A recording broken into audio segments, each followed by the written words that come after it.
Going to start the introduction, lesson 1, getting started with the concept of wallets and transactions. You're not going to find the explanation in the GitHub, okay? You're going to find the bullet points of the things that you should recall. So we're going to cover these bullet points for wallets and transactions. We're going to briefly understand how Ethereum works through a few exercises, trying it out with this exercise here that I'm going to get in a while. Then we're going to learn about coding smart contracts and stop here. Tomorrow, we start with this smart contract called hello.sol that we're going to have this structure, and we're going to use more of the syntax of Solidity. And then in Wednesday, we're going to continue using the syntax of Solidity and understand the structure of the EVM. And then Thursday, we're going to do a final pass on this and start creating our own smart contract from a final a weekend project. And this is going to go like that every week. And then we're going to see toolings. And then we're going to install things on your devices. Then we're going to see building the app. Then we're going to see about security practices for Solidity. Then we're going to see about DeFi, scalability, upgradability, and all of this in a sequence of projects that you're going to be building every lesson. Okay? Sounds good? Speaking a lot. Trust me, if you get tired of my voice, it's just 1 hour half every day. I need to listen it 24 hours per day. So I get tired of my voice much before than you do. Trust me. So before I start, I want to give a space for you to speak in this bootcamp. Every lesson, sometimes more than once per lesson, I'm going to do this. I'm going to stop and ask questions for everyone to participate, so that this bootcamp is going to be paced according to your progress, according to your answer. We can go faster or we can go slower according to what you are understanding and following. So I'm going to stop now and I'm going to ask a question, and I'm going to invite you all to raise your hand, that reaction, raise your hand, and I'm going to ask 3, 4, 5 volunteers to answer here, okay? Can be in the chat, or you can just open your mic and speak out, okay? First of all, before I start diving into all of those bullet points, please raise your hand if you would like to answer this question. What do you understand about blockchain, specifically about the Ethereum blockchain? Can be any explanation about how it works, how you think that blockchain works. Raise your hand and then speak for a minute or 30 minutes or 30 seconds here about what you understand about Ethereum. And Ryan answered that he's magic internet money. I can see Trump speaking like that. But let's let's get some technical scoops here. Pedro, I have you first. Would like to open your mic and give me a short take on what blockchain, what do you know about blockchain, or how you see the blockchain? Yeah, so hello to everyone. I'm glad to be here. Yeah, I see blockchain as a way to do distributed computation between parties that don't necessarily trust each other, especially permissionless blockchains like Ethereum. Wonderful, wonderful, very well put. You did a very good summarization. A way for doing computation between parties that don't know each other. They are anonymous, right? That they don't necessarily trust each other. Like a Wild West, everyone pulling guns. No, not necessarily like this, right? We have another answer here. The world computer and an immutable distributed ledger with support for smart contracts. Nice. We have Nia with the hand up. Raise it. Sorry if I misspelled her name. No, all good. It's Naya, Naya, okay. and I'm gonna keep it short and sweet. I think it's a system of transactions that are traceable and trackable. Traceable and trackable. Good. All of those transactions, they have like cryptographic hashes that you can look up for it. You can verify if it's correct or not. That's a good take. Very well summarized. Very good. And anyone else would like to raise your hand? I saw a lot of people with hands raising. The Pishka, sorry for misspelling your name. take it correctly? Hi. I kind of Do- understood it as like what is Ethereum, right? So it moves beyond the existing limitations that we have of certain blockchain technologies for now. Like, for example, unlike Bitcoin, I mean, yes, it provides a decentralized platform for sure, but unlike Bitcoin as well, like it can create complex applications so that we can customize ownership, for example. Yes, you can So deploy that's what. applications. Yeah, good. Yeah, we have a little delay. If you want to keep on speaking, I don't know if I cut you. Sorry, did you hear what I said? Yeah, I heard, but it seems that you were speaking when I started talking. I have cut you. Sorry about that. Oh no, no, it's fine. It's absolutely fine. No, yeah, I was just saying that it beyond, I mean, like Ethereum, for example, like provides solutions beyond like the limitations that we have of existing blockchain technologies. So like, for example, unlike with Bitcoin, which as how I understand it, it's more of like just a digital currency. With Ethereum, it provides ways that we can like um, create complex applications, then customize ownership, for example. Wonderful. Yes, yes. Speaking about smart contracts, right? Yeah, Yeah. the very good point. Just a small take on history here. Vitalik, the proposer of Ethereum, initially proposed that as an upgrade for Bitcoin, but then the Bitcoin community didn't like it very much and would make the chain extra expensive and all. And then he joined it with like Joe Lubin and Gavin Wood, and then created Ethereum. But now Bitcoin has some solutions for smart contract too, but that's a very interesting scope of it. How we know the traditional blockchains that are just for transacting assets, but the Ethereum goes further by doing smart contracts. We're going to see that today. Okay, we have also Raja and Okoedo. Sorry if I misspelled the names. What are your takes on the blockchain technology? Hi, I'm Raja. I like to add that blockchain is a technology where you can represent um, data across borders.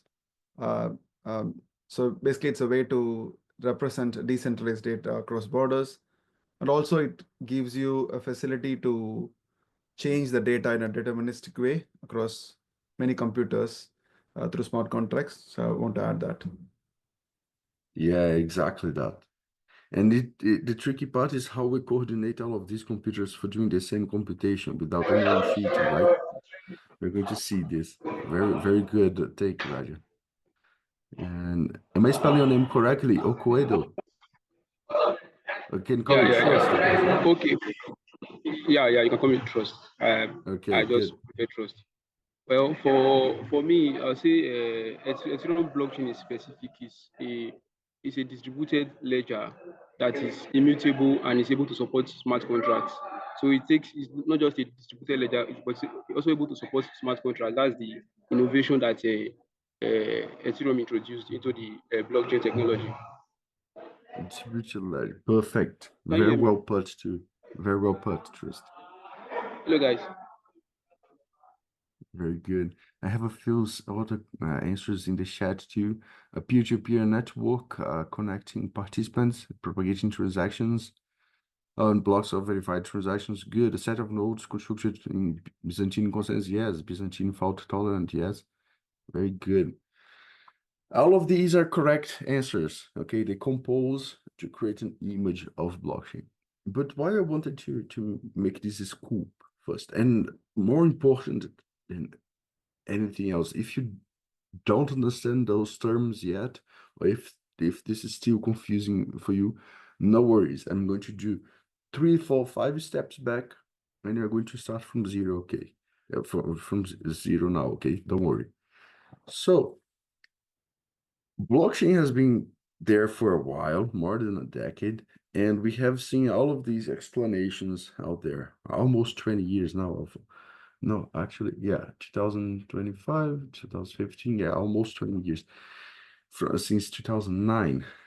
this thing from the Bitcoin, a peer-to-peer electronic cash system. So we have seen all of those definitions out there. We have seen people calling it ledger, decentralized ledger, Byzantine fault tolerance solution, blah, blah, blah, blah, blah, blah. The problem is for you to bridge from those high-level architectural definitions to something practical, sometimes takes weeks, months of studies, and these studies, these long YouTube videos or courses about blockchain, sometimes they can derail you from the purpose of building applications, building something closer to an end user, building something that a normal person would be able to go there and use. I know that this theoretical background is super important for you to do something with care, with proper security, with proper usability and good performance and all. Yes, it's super important to study all of these concepts if you are serious about developing blockchain applications. That's true. But sometimes when you go digging through all of those concepts month after month, you lose motivation or you lose clarity or you don't know much where you're going. So in this bootcamp, I'm going to put this whole process of learning upside down. We're going to start from a practical point of view. We're going to start from some exercise and we're going to discover those features about blockchain as we go, specifically about the Ethereum blockchain. And it's going to take 6 weeks. Yes, it's not something that we have the bullet points here, but it's not something that we're going to finalize today. Okay, I'm going to put this explanation upside down and we're going to start from the practical aspect and then we're going to study all that is going on under the hood. Okay. So just as a mental exercise, let's change this question that I did about blockchain and let's do with something more tangible. Let's start with something more tangible. What is internet? Can one person, one volunteer raise your hand and explain what is internet for me in those technical terms like we had for blockchain? Pedro, how would you explain internet? The internet is just a set of technologies that allows us to interconnect different networks, different local networks.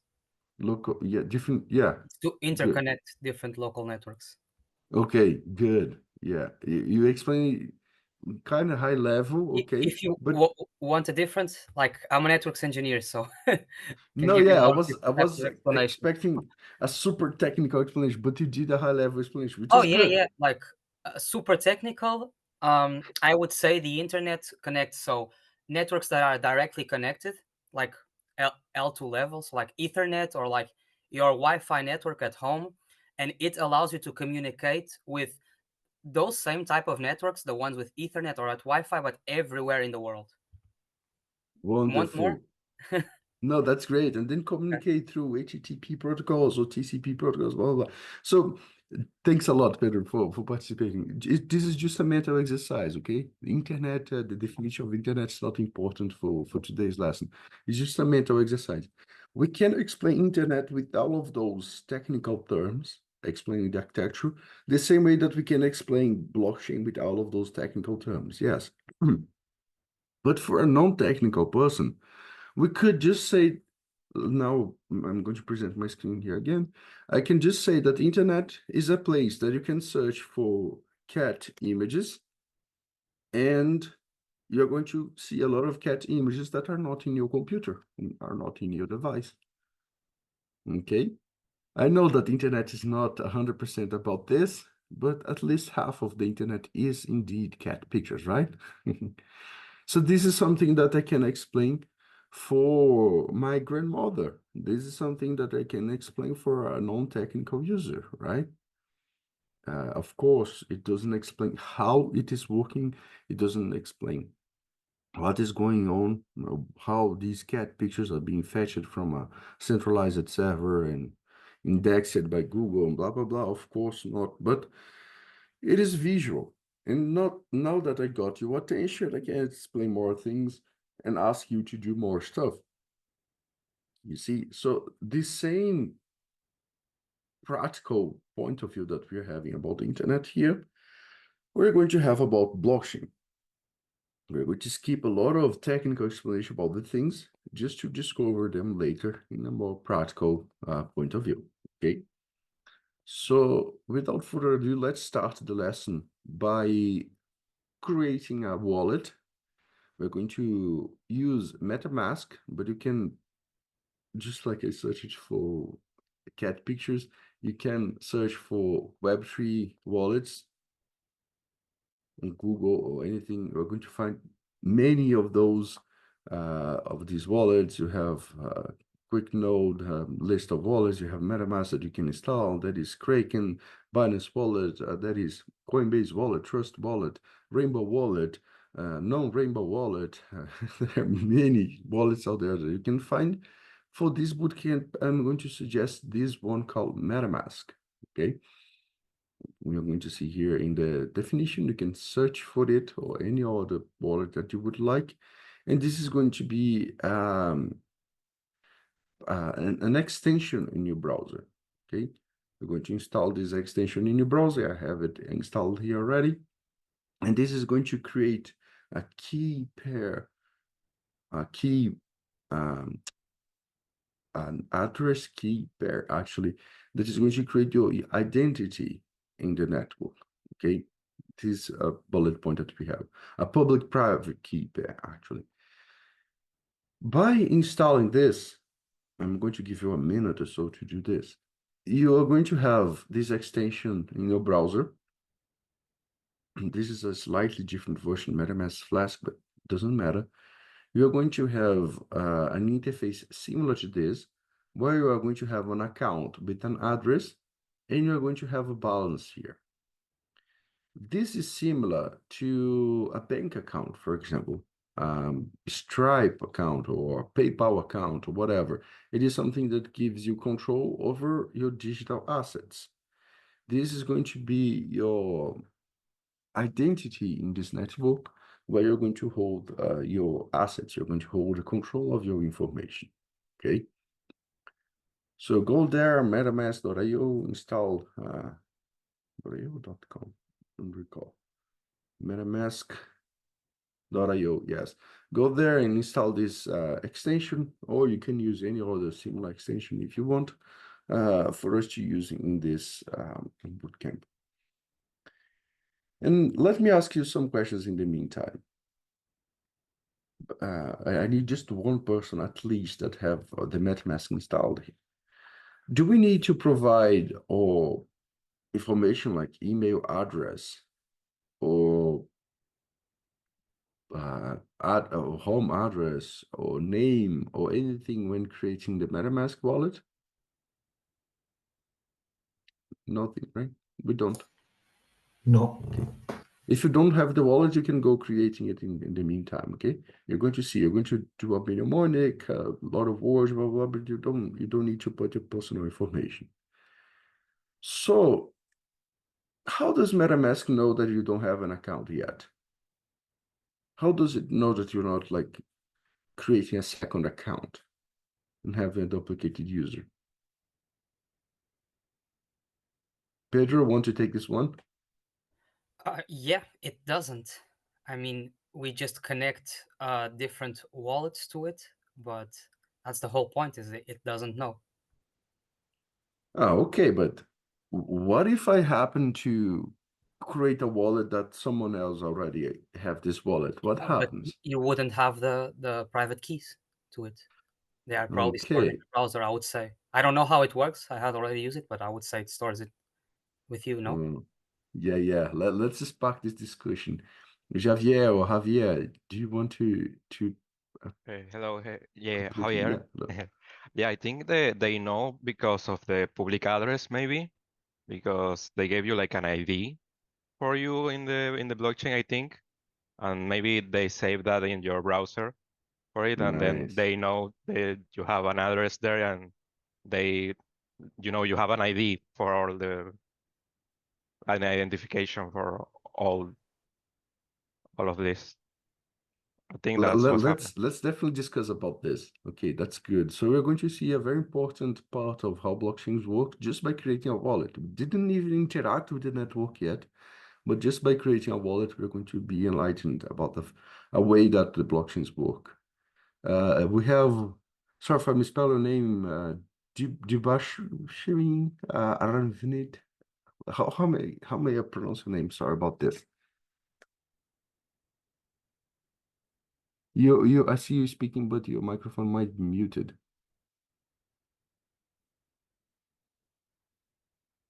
Yeah, the audio is not coming through. Maybe you need to change some settings.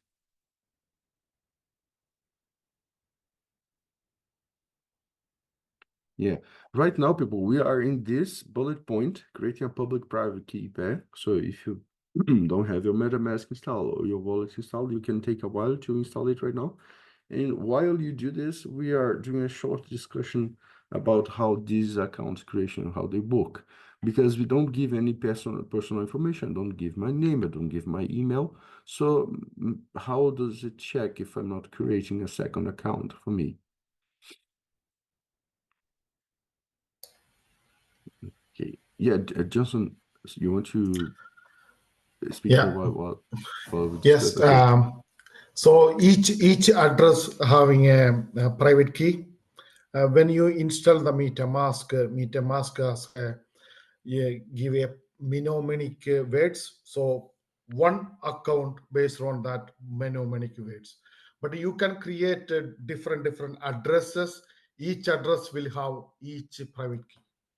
So Perfect. address is your public, and private key is your own private key. Perfect. So it's the public-private key pair that we're going to see. Exactly. So if you install your MetaMask, you might have seen this behavior that Johnson was explaining. You input your mnemonic, and then it's not going to ask any information about you. And then when you enter, you have this first account, second, and now that they can be derived from your mnemonic to have different private keys for each of those accounts. That is correct. And let's get to it. I don't know, Aravind, sorry if I'm spelling the name. You don't know if you have your mic ready, but maybe you can speak in the chat too. Yeah, my mic is ready now. Now I got you. Am I pronouncing your name very correct? It is Aravind. It's Aravind. Okay, good. So what do you think about this thing of creating a account in MetaMask? It doesn't check if you have created another account or no, right? So what stops me from randomly creating an account that already has some money on it and creating the same account for someone else? Do you know? I think that like there are different accounts ready, but to access that account, you need to have a private key. So that is the issue, that if we like send the money to a wrong account, then we cannot access that money is digitally lost. That is the issue with it. So whenever we create an account, it will get will get a private key which we can access our account with. Our own wallet, yes. But if we happen to send this money for a wrong wallet, we can never recover. That is correct. Yes, it is digitally lost. Yeah. Amin or Amin? Hello, can you hear me? Yes. You can generate a lot of wallets, infinity wallets, but the probability of your wallet, your probability of collision is, I think, 2/256. 1/256. Yeah. A half power is 256. Okay, so you're saying that we basically just trust on luck here? There is no safeguard, it's just based on luck? No luck? What did you say? This whole security check is just based on luck, on not colliding a hash? Is this what you're saying? Yes, If it's you're saying based on this, you are correct. collision resistance. Yeah. It's based on collision resistance, and that's all. Because of the privacy of light clients, the MetaMask is not allowed to map your ID or your IP to count how many accounts do you have, and that's all, I think. Exactly. Yes, people, we're going to discover a lot about blockchain doing this. We do some step and then we start to ponder what is happening. When we create a public-private key pair, when we create a mnemonic in MetaMask, nothing is checking if that account already exists or not. So it's just based on luck. You could eventually get the same mnemonic as Vitalik, and then you instantly have $2 billion of assets. The thing is that the probability is like 1 in bazillions, almost one for each 10,000, 100,000 atoms in the universe. There are more addresses in the Ethereum blockchain than there are grains of sand in the earth. Okay, so imagine picking a random grain of sand in the whole earth and then finding that grain of sand again without knowing where it was. So the probability is very small. So these kind of technical details you're going to discover as you go, but when you create an account, nothing maps that account to you.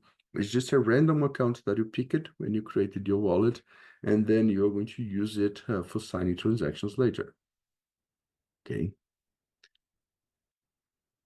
We have a question, Deepsika. Am I pronouncing your name correctly?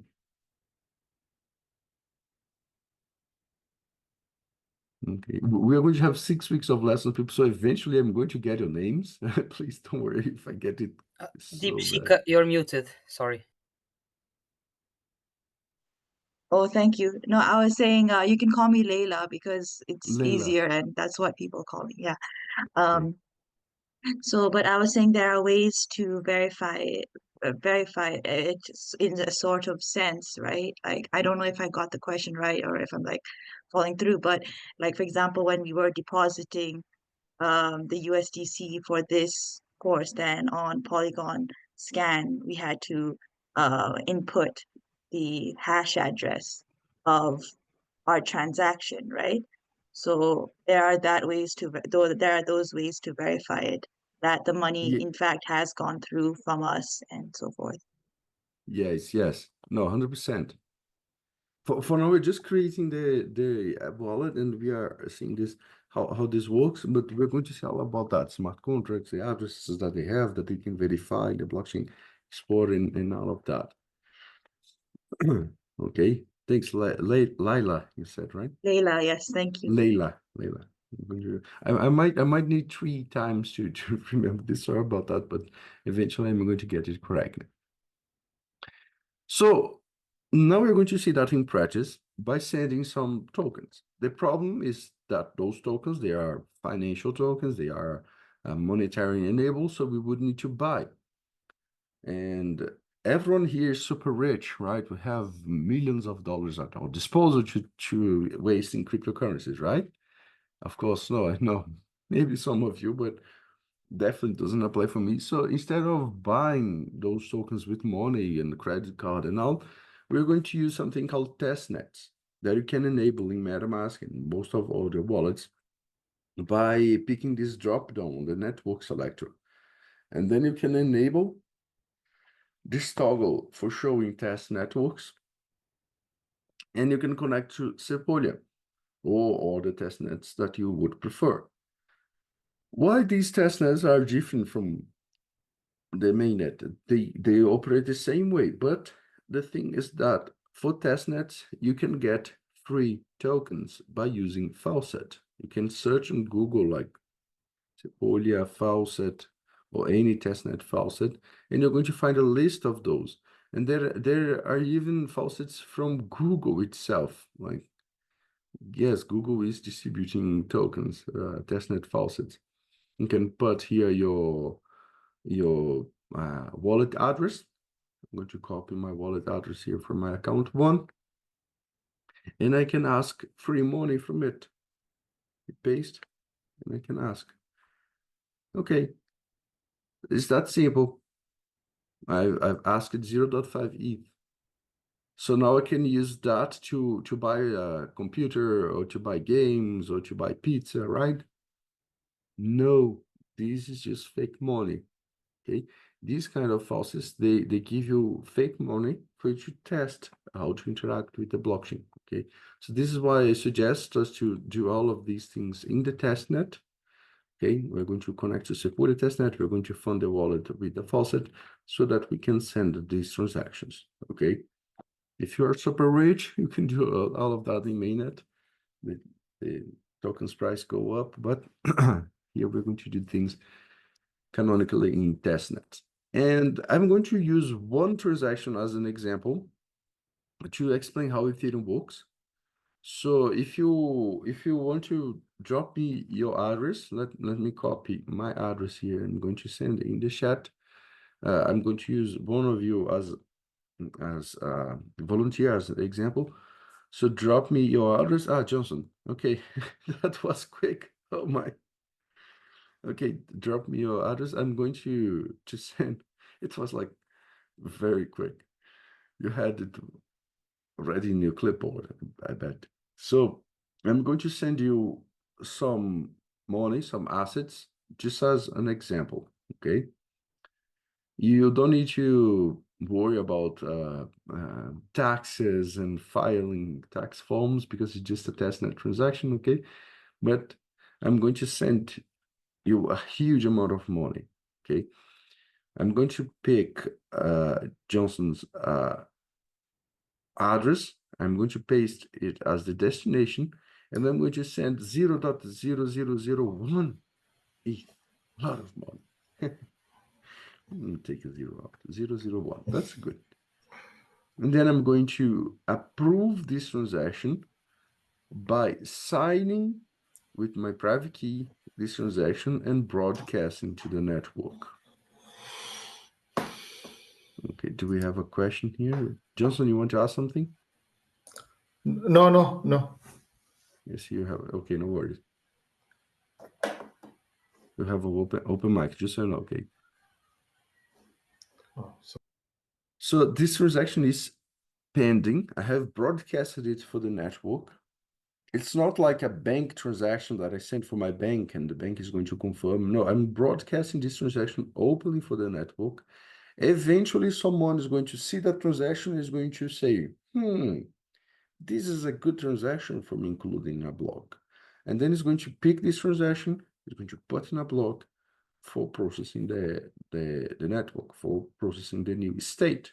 And MetaMask has a feature here that enables us to see this in an application called Block Scan, Ether Scan, actually. I can click on this transaction. It's not working.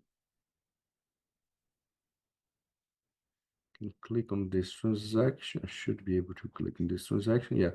And then I can view in the Block Explorer. Okay. It's just an application that I can ask information from the blockchain. I can ask information from a public node.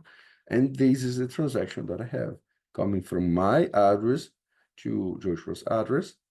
And took like 50 seconds ago, it was included in this block and transacted this amount of value. Okay. Abhinav, you have a question? Sorry if I misspelled the name. Yeah, when we mine the Sepolia ETH from the faucets, why do we get really low amount of Sepolia ETH? Yeah, the faucet doesn't have this much balance, doesn't have like billions of tokens. Usually it only has like a few thousands. So to properly provide for everyone, they drip just a small amount each time, you know. That should be enough for you to test a lot of things, but you gotta keep going there every day to get more.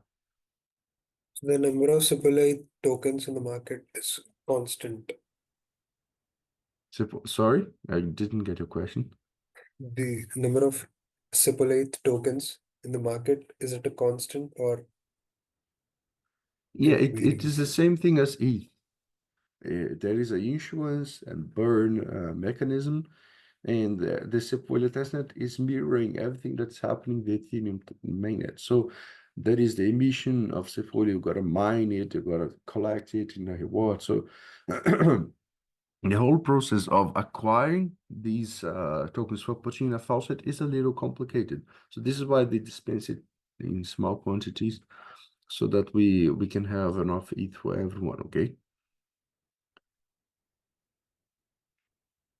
Yeah, And with great. this transaction, Thanks. we're going to see all of these bullet points. I see some questions about gas, about transaction.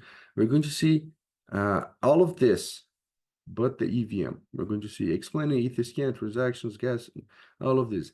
So here we are using Etherscan, a blockchain explorer, to see this transaction. It was included in this block, 50 seconds, actually more if I refresh the page. And we are going to see that it created a state change. Okay, you can hover up,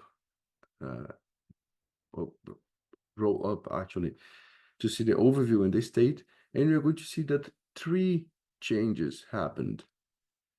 My account had this balance before. This is my account, okay, 9934, this is my account. Had this balance before, and then had this balance after. It decreased by 0.0134877. What's that? Joshua's account had this before, 0.1739, and then increased it for 0.1749, increased exactly by 0.001. But my account paid for this 001 plus the gas fee paid for this account plus some total tokens that were burned because of a control mechanism. This is a transaction that is using the the EIP 1559 method of transaction called type 2. So that is a bit of money being burned, a bit of money being minted for the producer. And this gas mechanism is not important at all. This 1559 thing is not important. The important is that always, whenever we have a transaction, someone is going to mine this block, is going to produce this block actually, is going to earn some money, and someone is going to pay for this transaction fee. Okay. Leila, you raised your hand first. You have any questions? Yes, so I inputted my address into the Sepolia faucet, but I'm not sure. Sorry, I've kind of forgotten how to toggle my settings so that I can see the Sepolia faucet on MetaMask. Like if you scroll Okay. like down, yeah. It's here in this network drop down in Okay, the top left pane, and then you scroll down and you're going to see this toggle here. Okay. okay, thank you. Okay. Aravind? My doubt is we are using the testnet currency. So this is not the real currency. It's not used in the main web. So why is there Yes. a gas fee for this? Like who gets this gas fee and how is it useful for them? Yeah, this gas fee is also paid in Sepolia test token, and it's used for emulating the real the real blockchain, you see? Then who does this? Who confirms this transaction? Because the main reason they're confirming a transaction is to get their test fees. So if they're getting the test fees which has no value, why would anyone do this confirmation? Yeah, so it's just purely for supporting the ecosystem. It's basically a donation of computation power, you see? There are some nodes that are hosted. This is why the testnets are not safe. They are not reliable because it's purely based on the goodwill of people to maintain this structure. So there is someone paying a $2,000 bill for electricity and computation just to host this node, you see? Okay, thank you. Okay. And Kehian, sorry if I misspelled your name. Okay, yes, I can hear you. I can hear you. Yes. Okay, so my question is for the miners. I wanted to know whether we are going to be, is it which consensus mechanism is going to be used? Is it going to be proof of stake or will be proof of work? We're going to see that. For now, we're using the Ethereum blockchain. Here we have this confirmation happening with the transactions included in a block. And we see that we have a block producer here, okay? We are not going to interface with that directly, but this is a proof of stake blockchain. Ethereum assigns these block producers not by the hash power that they commit, but actually by the amount of ETH that they stake. Okay. Oh, Good. And thank Naya, you you. have raised your hand too.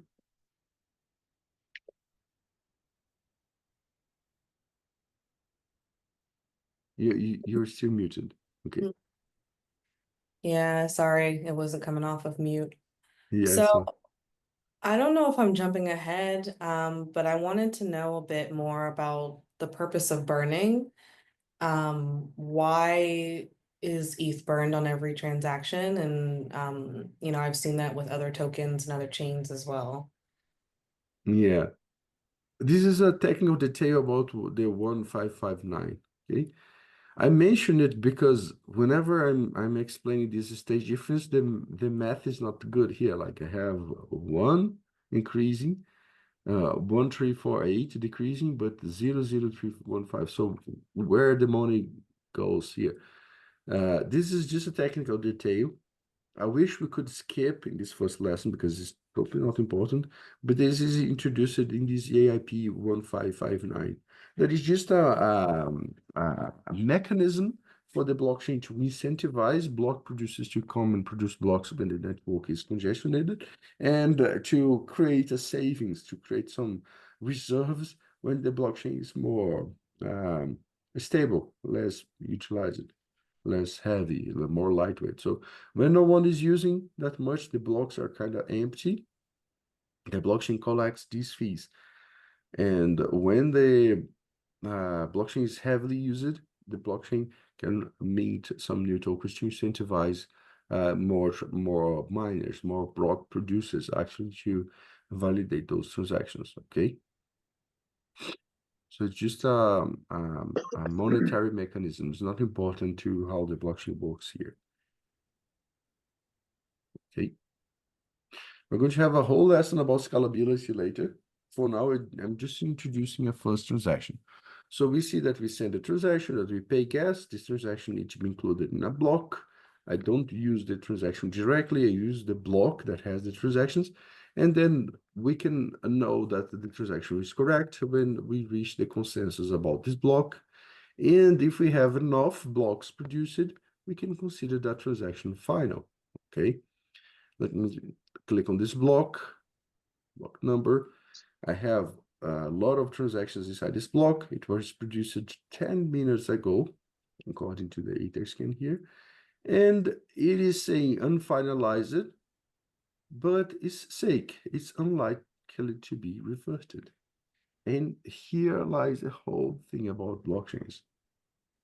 Consensus and finality are two completely different things. We're going to see that in lesson 20. Yes, lesson 20, if I recall it.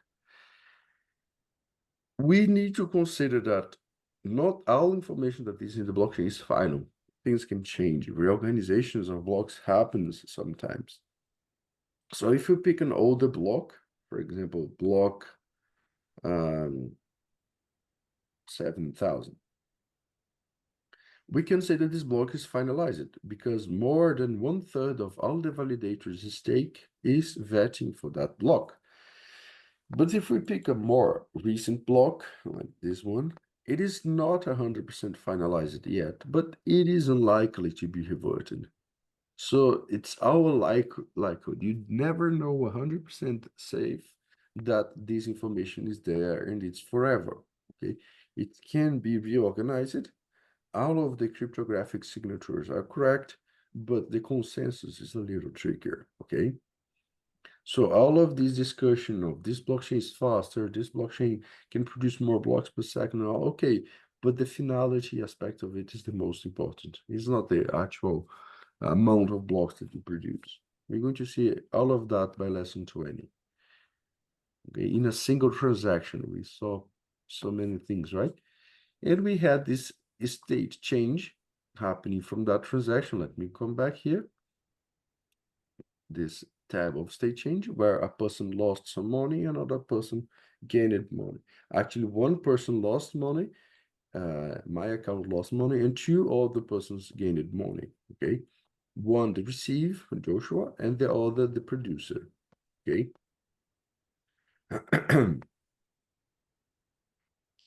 Yeah, we could do a round robin game. We send money to each other. That could be fun. We can test that with tokens. Actually, we're going to see that in the weekend project too. So it seems like a bank account, a very complicated bank account that I can transact things around, right? So if internet is a place that I can search for cat pictures and find them online without having these pictures in my device, a blockchain is a place where I can transact the control over assets. I receive these assets with me, and then I can sign transactions to pass those assets along. Okay? Makes sense? Something similar to like a bank account, right? Decentralized bank account or something like this. But what if, let me show a detail about Etherscan here. We can see the list of transactions. You come to the home page, and there is a button here for you to view the list of all transactions, all the blocks and all the transactions. And what if we see a lot of people transacting $0, zero ETH, zero money? This is a real list of transactions being sent for the blockchain. And we see that there are some transactions here with 0 ETH, 0 ETH, 0 ETH, 0 ETH. And these people are paying gas. Look at this paying here. They are indeed paying gas with those transaction fees, but they are not moving any money away.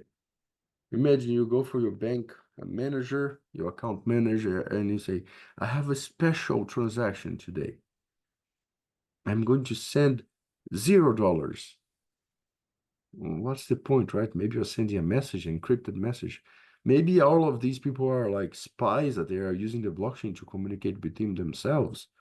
Maybe they're just spamming the network. What do you think that is happening here? All of those 0 ETH transactions. People are paying money to send 0 ETH transactions. Pedro, you want to take a guess here? Yeah, I'm like not an expert on Ethereum, but I would say they're calling some function in a smart contract likely. There can be other things that they are doing, I believe, but it's probably to call a function in a smart contract. Exactly that. Very, very precise. So let me see if I find a simple one here. Okay, this seems like a transfer. This one, finalize withdrawal. Okay, set name. Okay, so that seems like a good one. So picking a random transaction here, someone is making this transaction by sending 0 ETH from this address to that address. Why? Why someone is sending 0 ETH from this address to that address? Because they are including some sort of information. They are passing these bytes. They type these bytes, they append these bytes to the transaction. And when sending these bytes to this specific address, this specific place in the blockchain, they can compute a state change that is much more than just money being paid. Yes, I have a person paying for the gas, I have another person earning some block rewards fees, yes, but also I have a program that is changing a text from nothing to someone here that put this here. And this is changing from this to that and this to that. There are a lot of programming being done. So from the simple structure of making a transaction that we saw in the last 20 minutes, now we have a new structure that is able to compute things on top of a blockchain. This is the interesting part. Of course, we're not going to understand in this first minute, but this is the introduction for the EVM and those smart contract accounts that we have there. Okay, that they can compute code. And it's going to take us 3 days to understand how that happens, okay? Tomorrow, Wednesday, and Thursday, plus the experimentation the weekend. So definitely it's not in a 5 minutes talk that we're going to understand this, okay? For this first week, we're all going to use browser-based tools. We're going to use Remix. We're going to use MetaMask to interact and understand this, the EVM and the accounts for 4 days. This whole week is just about those 2 bullet points, okay? The introduction and how we're going to work with it by today. And in the next 3 lessons, we are going to get a lot of hands-on experimentation here. Okay, any questions in the meantime? There are some open mics. Naya, you have an open mic. Kihinde. No worries. Remember to keep the mic shut because sometimes some things happen.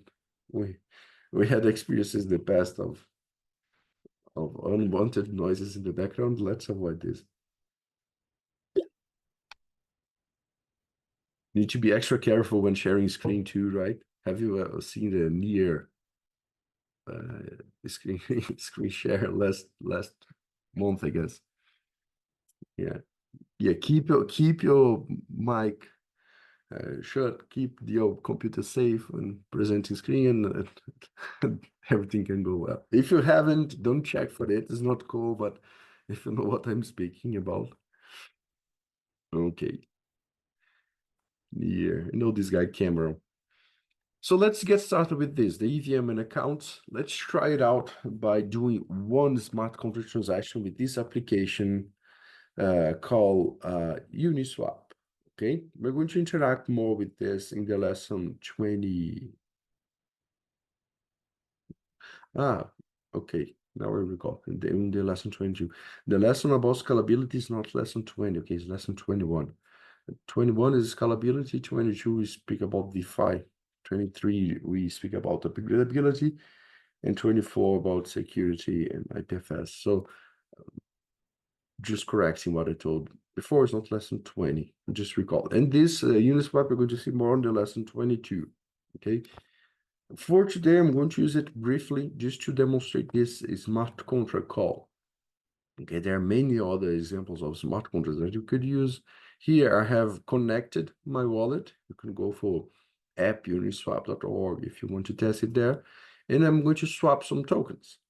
I have tokens here in my wallet. Let me see what I have.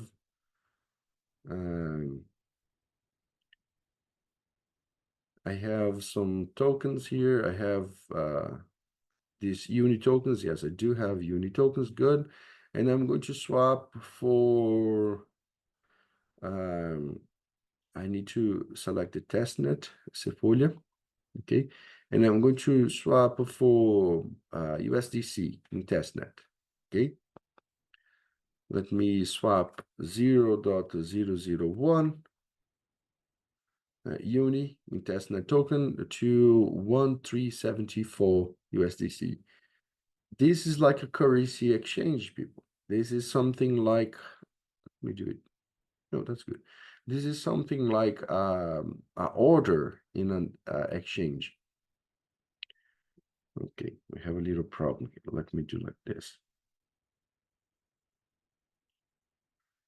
This is something like an order in an exchange. Huh. Very high price impact. We try less. Let me see. Still. Yeah, whatever. Try less.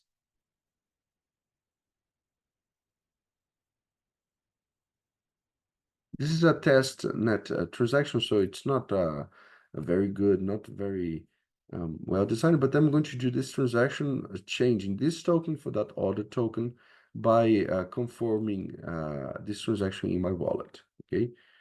I'm going to approve this transaction in one call, assigning it from my wallet, we confirm, and then I'm going to wait for this to be included in the blockchain.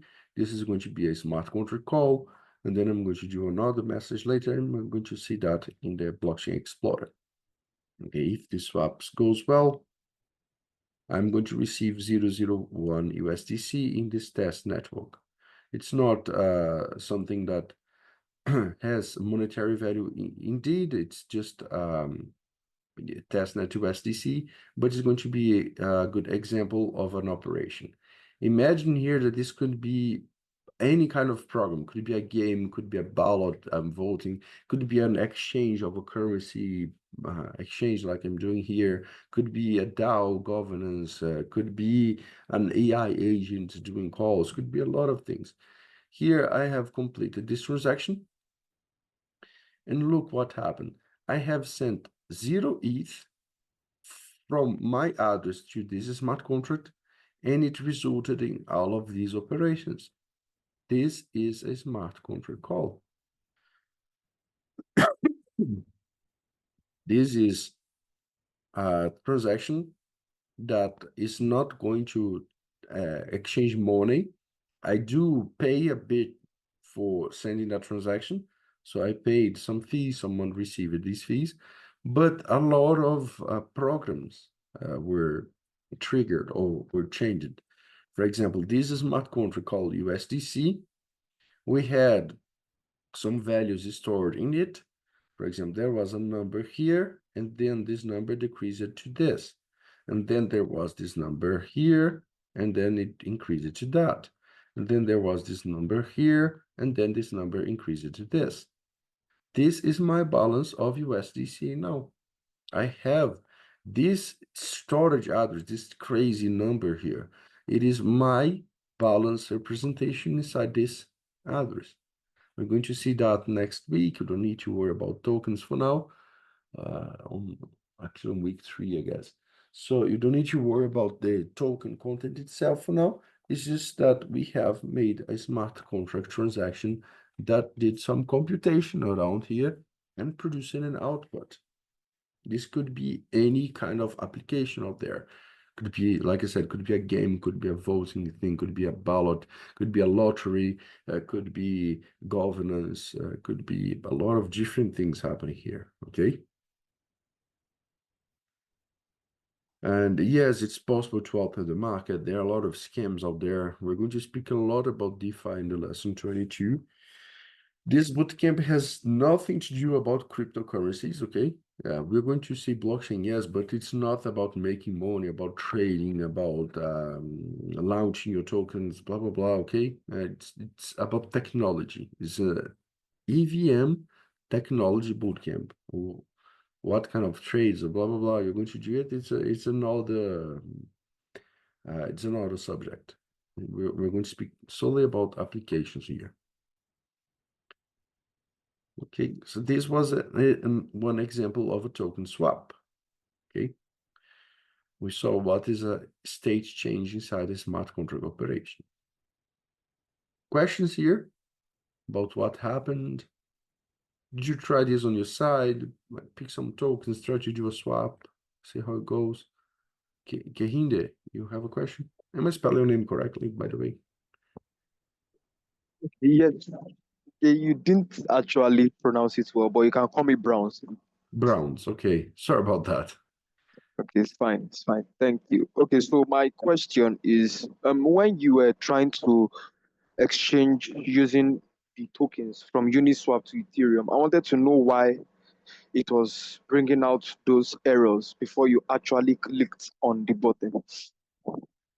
Yeah, this is a You read, testnet transaction.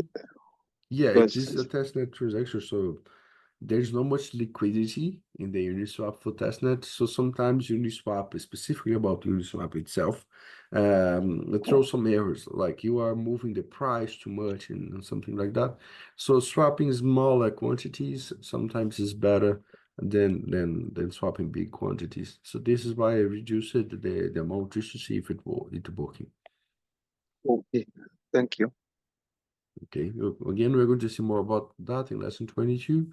We're going to even implement a swap there. So out there in lesson 22, we're going to speak about DeFi, all of these protocols, how to implement a swap. So we have a lot of ground to cover until we get there.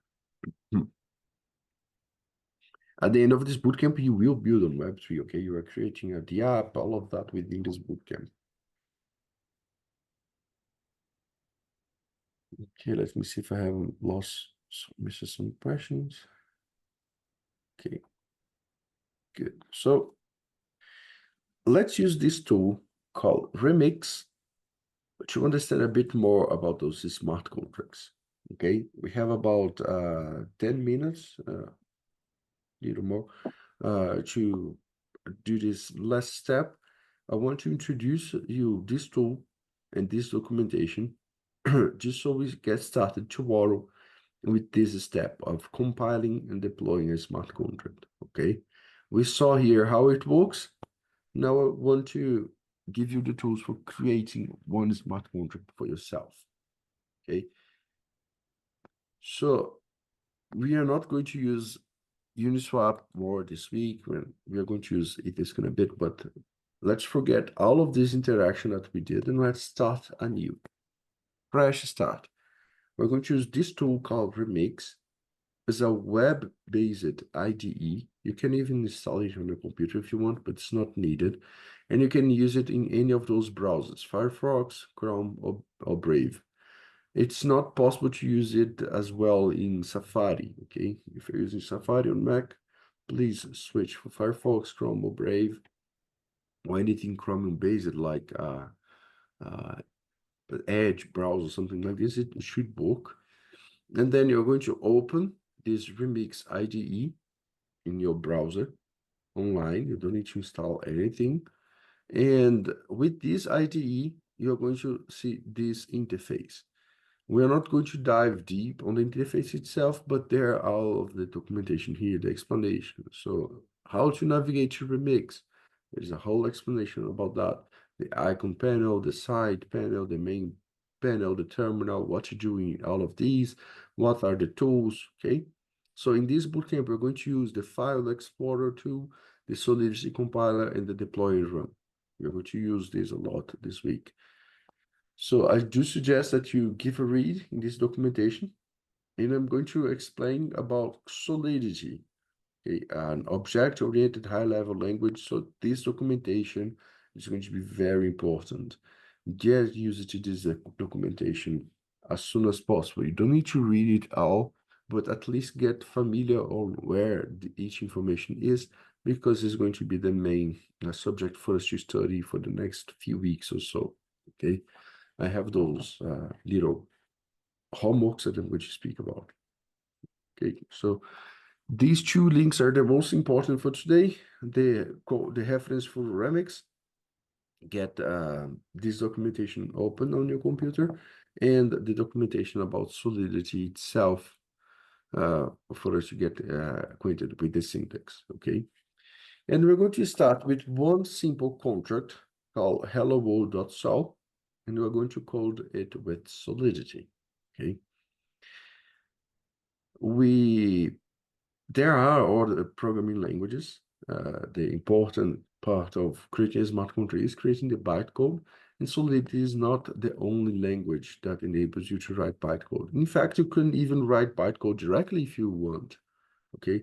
If you're an AI and you are not a human, maybe you can do it very well. But humans, we prefer high-level language. So this is why Solidity is so recommended.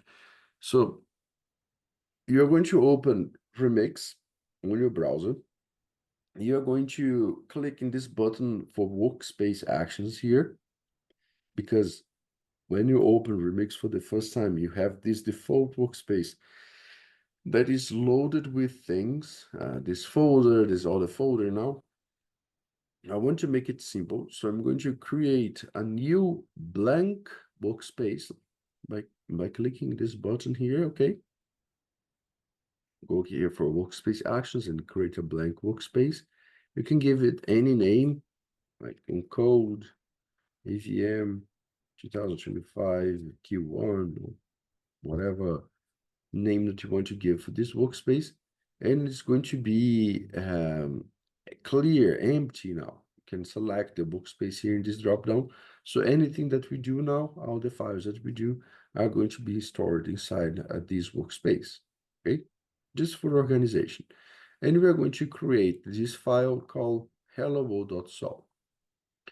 We are going to create a hello world contract that should return hello world for us when we run it. And we're going to see that there are a lot of technical aspects to see before we can get the contract to output hello world for us. Something that's so simple in other languages. Okay, so I'm going to create a new file by clicking this button, and I'm going to give it the name of hello world.sol. Okay. Have you created a hello world project in other languages before? Tell me here in the chat. Have you done hello world with TypeScript, with Python? What have you used? With Rust? Good. So usually you define a function, hello world, or you define something, and then you run it on terminal, right? This is usually how you do program. Even if you compile, the compiler compiles that for you, and then you run the executable. Okay. Tomorrow we're going to dive deeper on it, but today let me introduce Solidity for you. Solidity is a high-level language for implementing smart contracts that are programs that are designed to target the Ethereum virtual machine. So Solidity is different from Rust, from Python, from Java, from C, from Python again, JavaScript, from all of those other languages, because those languages are designed to target your environment, your computer, the terminal, the I/O interfaces, the web interfaces. They are designed to work with your kernel there in your operational system. Solidity, no. Solidity is designed to target the Ethereum virtual machine. So making a hello world in Solidity is going to be 100% different from making a hello world in any other of these languages.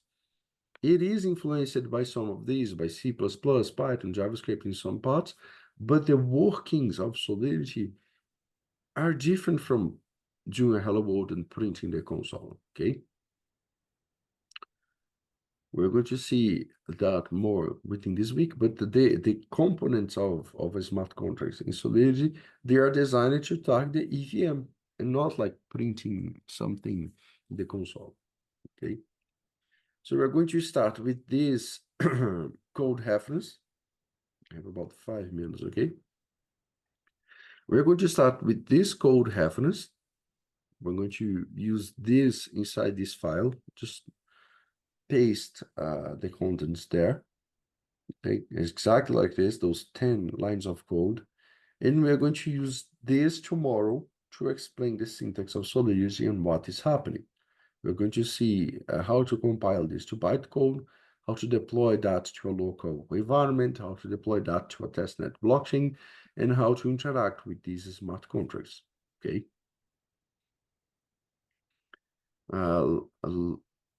Lila, or Lila, I may forget that a few times. You asked about the homework. It's not like due for each day. The weekend projects you need to deliver by the end of the weekend, I guess every month or something like that. But each lesson, I'm going to put a homework that is basically reading the documentation. And if only if you have questions, you don't need to do that if you don't have questions. You should create GitHub issues with your questions or any possible issues that you had in this lesson, okay? If you don't have questions or issues, you don't need to do that, okay? And I ask you to read in the introduction topic tables from these references. So read this introduction topic tables, just not every page, just the topic tables for you to get used to Remix, and these topic tables for Solidity, okay? To get to know what is the structure of this documentation, the introduction to Solidity, all of this language description, the compiler, internals, and the other content. You should not worry on reading all the documentation from today to tomorrow, okay? Just get acquainted with it. That is more than enough, okay? Oh, Ethereum remix is blocked. Okay, that's not cool. Okay, Ethereum. Okay, you might need to install it locally then, but ideally you would have access to a browser for the next lessons so that you can follow line by line with me, okay? And tomorrow we're going to start with this code reference to understand all of these bullet points. Let me show that about lesson 2. To understand all of these bullet points, okay, see the same thing here in the documentation for understanding this structure, okay? So it's written a review here, but we can start on that tomorrow. Today was a very important day for experimenting, getting started with the technology. Tomorrow we finally get to work with the Solidity syntax itself, okay? We're going to compile this, we're going to deploy to a blockchain, and we're going to understand what is this contract definition, what is this constructor thing, what is this function of those green text, blue text, white text, and what is happening, okay? Good. I guess this is pretty much it.